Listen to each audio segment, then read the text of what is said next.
Tout d'abord, un immense merci pour votre invitation. Vous savez à quel point je suis heureuse de me retrouver parmi vous. Ça fait, on compte plus, hein, comme on dit, quand on aime, on compte pas.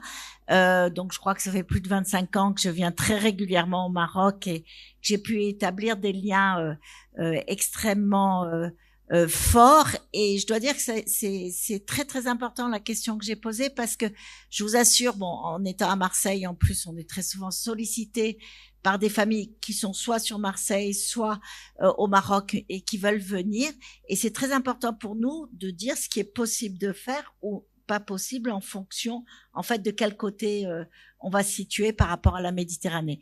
Donc ces échanges sont vraiment essentiels. Alors, la question qui m'est posée aujourd'hui, c'est, j'allais dire, mais finalement, c'est presque que faire devant une première crise convulsive chez l'enfant, mais vous êtes tous pédiatres, vous le savez. Pour autant, préparer ce topo, ça m'a montré que c'était beaucoup plus compliqué que quand on voit un enfant qui convulse devant nous, on se pose rarement la question, on est aux urgences, on le voit convulser, c'est pas tellement le souci. Le problème, c'est que bien sûr, on ne le voit jamais, enfin exceptionnellement convulsé devant nous, et que donc l'interrogatoire va être extrêmement précieux et on va voir ce qu'on peut en déduire. Alors oui, et puis je voudrais surtout remercier aussi, associé à cette communication, le professeur Mathieu Mille, qui est un jeune neuropédiatre que vous aurez certainement l'occasion de rencontrer, qui va prendre ma suite, et le docteur Desnous, qui prendra la suite aussi. Et j'ai la chance d'avoir une équipe extrêmement dynamique. Alors, parler d'une première crise convulsive, c'est bien sûr parler des épilepsies et dire que finalement l'épilepsie, c'est une maladie chronique, comme vous le savez, et c'est une maladie qui n'est pas si rare que ça. La prévalence, donc, en France, est de 1 pour 1000 personnes, donc c'est quand même très fréquent, et tout médecin aura affaire dans sa vie, qu'il soit pédiatre, généraliste ou autre, à un patient porteur d'une épilepsie. Et puis on voit, et c'est pour ça qu'en pédiatrie c'est particulièrement important, qu'en termes d'incidence, les tranches d'âge les plus élevées, c'est le 0-1 an chez le tout petit, et puis après jusqu'à l'enfance, l'adolescence, et avec une chute à l'adulte, et puis après c'est plus notre métier, c'est chez les personnes plus âgées où ça revient comme dans l'enfance. Donc la définition de l'épilepsie, c'est 2 crises non occasionnelles séparées d'au moins 24 heures. Une première crise qui récidive dans l'heure qui suit ou dans la journée qui suit, ce n'est pas forcément une épilepsie qui démarre, c'est peut-être autre chose. Donc il faut vraiment qu'il y ait ces 24 heures.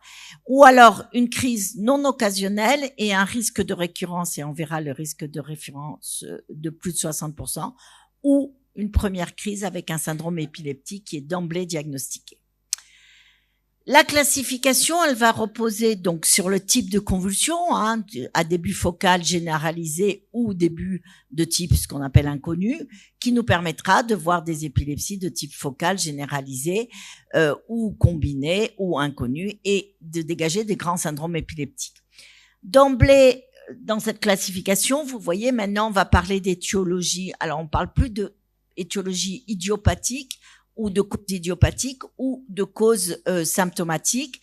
On va parler de cause structurelle lorsqu'il y a une malformation, une anomalie vasculaire ou autre, de cause génétique lorsqu'il y a une anomalie chromosomique ou génique, infectieuse dans un tableau qu'on connaît, qui est déjà connu, CMV, HIV, tuberculose ou autre, métabolique, donc dans différentes maladies héréditaires du métabolisme, et puis immune, on l'a vu, dans des maladies donc par auto-anticorps, ou un syndrome très particulier qui se voit chez l'enfant un peu plus grand, le syndrome de Rasmussen. Et pour un certain nombre de cas, encore des causes inconnues, et c'est celles qu'on appelait les crises, les épilepsies type idiopathique.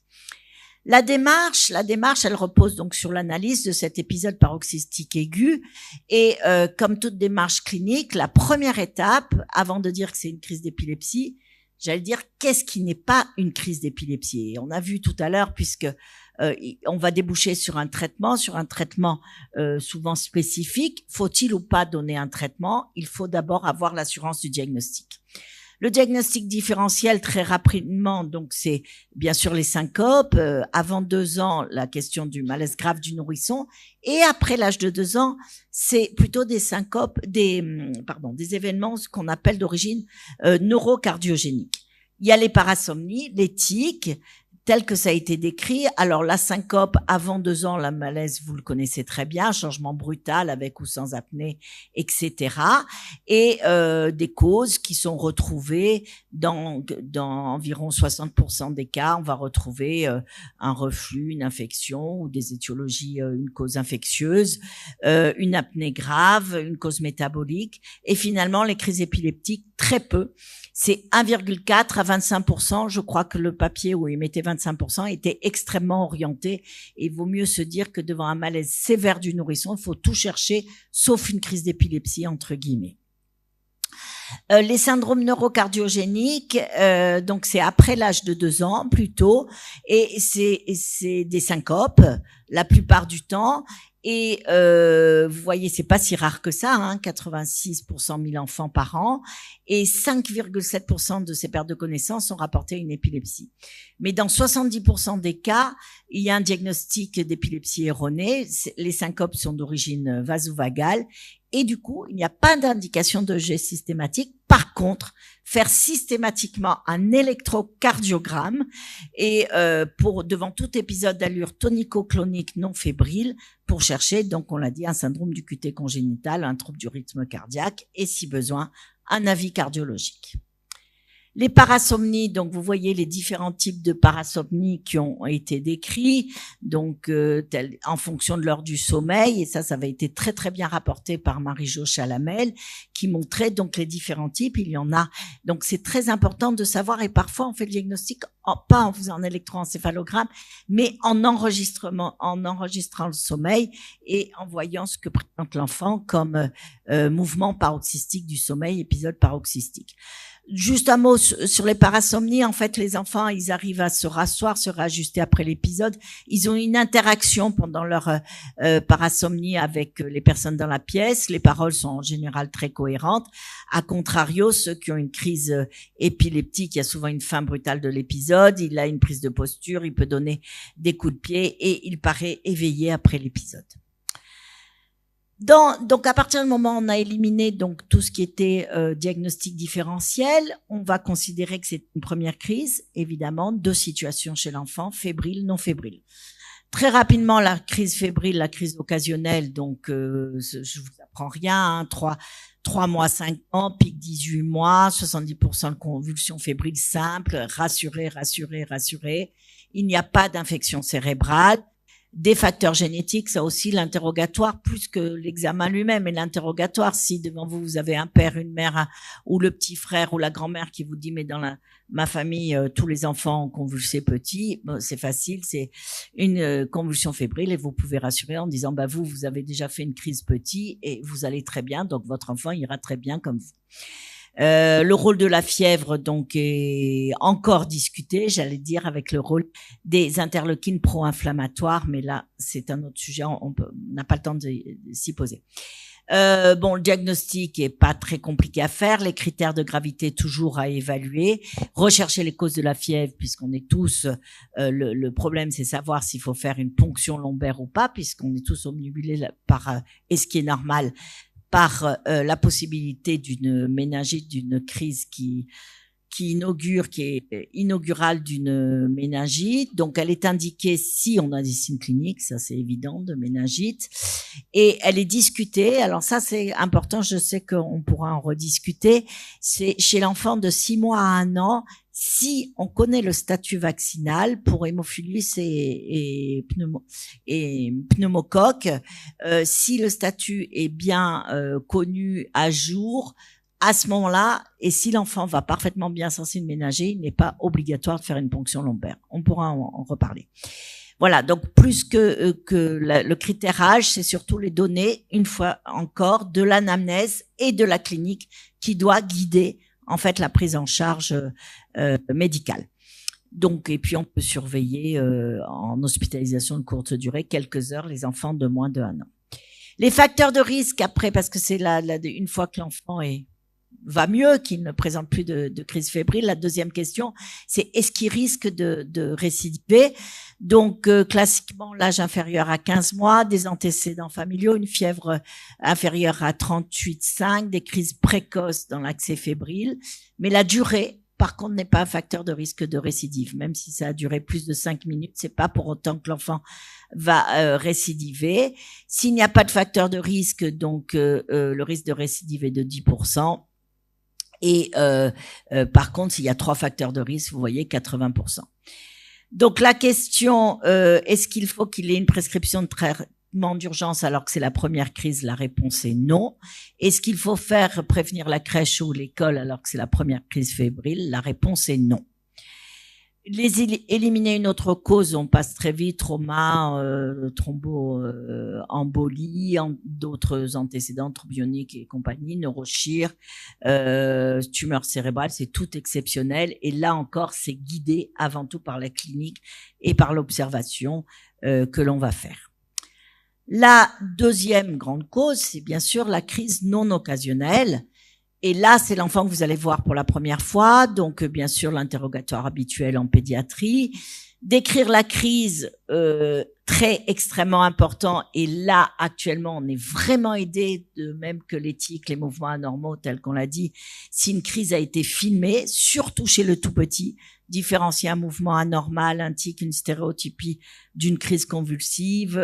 On a vu tout à l'heure les crises auto-provoquées. L'une des différences, c'était le faciès vultueux qu'on a dans les crises auto-provoquées, qu'on n'a pas dans des spasmes dits plus simples.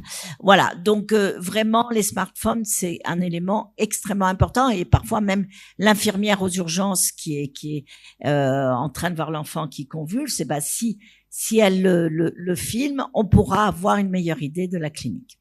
En urgence, donc, a priori, pas de bilan biologique spécifique. Ponction lombaire, c'est fièvre, on est différent.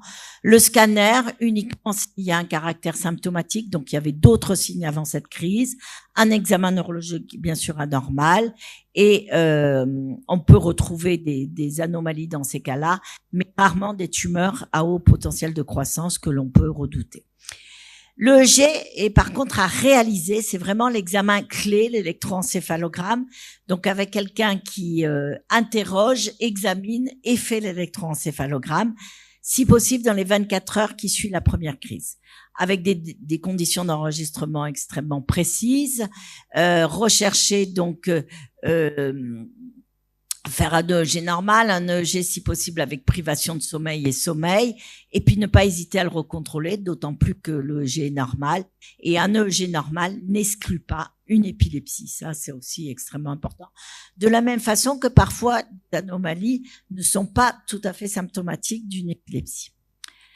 L'IRM, si elle est nécessaire, on la réalisera dans le mois qui suit. Elle ne se fait pas en urgence. Il y a des séquences on a parlé de radiopédiatres qui doivent travailler avec nous effectivement et appliquer les recommandations donc de la Ligue pour les séquences.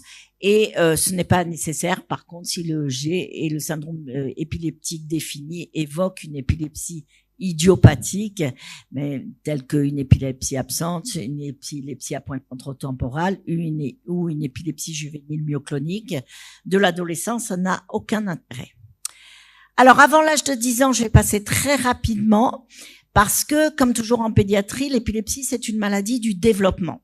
Donc, un enfant qui a un trouble du développement cérébral convulsera d'autant plus tôt et en général sur une maladie d'autant plus grave. Donc, avant l'âge de 1 an, une première crise est toujours, la plupart du temps, est synonyme d'une maladie épileptique qui est le plus souvent sévère et donc également d'un développement psychomoteur qui est très souvent entravé. Donc les encéphalopathies de début néonatal avec des causes génétiques, parfois des malformations corticales ou métaboliques, un pronostic qui est souvent très péjoratif et qui est lié à la cause, et une épilepsie très souvent difficile, rebelle à traiter. Le syndrome de West, vous le connaissez, donc spasme, arythmie, régression cognitive. avec une évolution, il faut pas oublier, qui peut être favorable si l'enfant est traité très rapidement, il y a un contrôle des spasmes et qu'il n'y a pas de trouble du neurodéveloppement. On est sûr, c'est un enfant qui était suivi, correctement suivi, et puis qui, à l'âge de 6 mois, commence son OS, il peut un développement psychomoteur et une scolarité tout à fait normale. Par contre, s'il y a une cause génétique structurelle ou métabolique, bien sûr, le pronostic est beaucoup plus complexe. Le syndrome de Dravet, donc, qui est un syndrome très particulier, qui a été décrit à Marseille par Charlotte Dravet, donc un état de mal en contexte hyperthermique avant l'âge de 1 an. Donc, méfiez-vous, si vous avez un état de mal fébrile avant l'âge de 1 an, en dehors d'une méningite, d'un contexte d'une infection du système nerveux central, il faudra penser à la possibilité d'un Dravet, d'autant plus que la fièvre est peu élevée et qu'il y a des crises hémicorporelles à bascule, et puis surtout ces états de mal sont récidivants. Il peut y avoir une déficience cognitive secondaire dans ces tableaux. Le Lennox-Gastaut, là aussi, c'est une épilepsie extrêmement sévère qu'on va voir chez le grand nourrisson, j'allais dire débuter plutôt vers 18 mois, 2 ans, et puis qui sera extrêmement difficile à traiter. Le syndrome de Dose, donc c'est le jeune enfant qui aura des crises de type myoclonie atonique, qui va s'effondrer d'un seul coup plusieurs fois par jour avec des absences atypiques et une dégradation cognitive en intercritique. Et là, il faut vraiment, c'est une maladie épileptique, j'allais dire primitive, il faut traiter l'épilepsie pour protéger le développement cognitif de cet enfant. Donc, c'est une urgence thérapeutique, mais parfois très difficile. Et on peut aller jusqu'au régime cétogène pour essayer d'enrayer les crises. L'épilepsie absence de l'enfant, donc qui débute plutôt vers 4-5 ans avec des crises à type d'absence que vous connaissez bien, une sensibilité à l'hyperpnée, le EG caractéristique, pas de conséquences cognitives et en général qui répond bien au traitement. Les crises, donc ce qu'on appelle les épilepsies bénignes avec pointe centro-temporale, qui sont là, le diagnostic est fait à l'interrogatoire, mais c'est vraiment les crises nocturnes. C'est les parents qui dorment, qui sont réveillés par un bruit de gorge de l'enfant. Ils arrivent, soit ils le voient, s'ils vont très vite, ils le voient convulser avec une convulsion focale, puis secondairement généralisée. Parfois, ils arrivent à la fin de la crise, donc elle est généralisée ou en phase post-critique. Mais le début est plutôt, c'est en deuxième partie de nuit. À ce moment-là, c'est très, très, très évocateur. Après, avec un enfant qui va bien et un EEG tout à fait caractéristique avec des pointes centro-temporales. La seule question qui se pose, faut-il traiter ou pas? Si les parents l'acceptent, qu'il n'y a pas une grande angoisse, il est inutile de commencer un traitement de fond parce que chaque traitement a quand même un retentissement cognitif et suivre la scolarité des enfants. Des crises occipitales qui sont des crises donc des crises visuelles, alors parfois qui sont prises par des manifestations psychogènes. L'enfant dit j'ai une hallucination, j'ai une illusion optique, et c'est très très rapide. Il n'y a pas toujours des convulsions, des mouvements cloniques ou toniques qui accompagnent ce crise, et il y a donc un traitement qui est mis en place souvent tardivement. Voilà, donc il faut penser à faire un électroencéphalogramme qui montrera ces pointes lentes occipitales tout à fait caractéristiques. Enfin, un syndrome qui a été beaucoup décrit, qu'on ne voit plus beaucoup. Donc, qu'est-ce qu'il existait? C'est toujours la même chose. Donc, entre 1 et 12 ans, avec des crises partielles, généralisées, des myoclonies négatives, un trouble du comportement.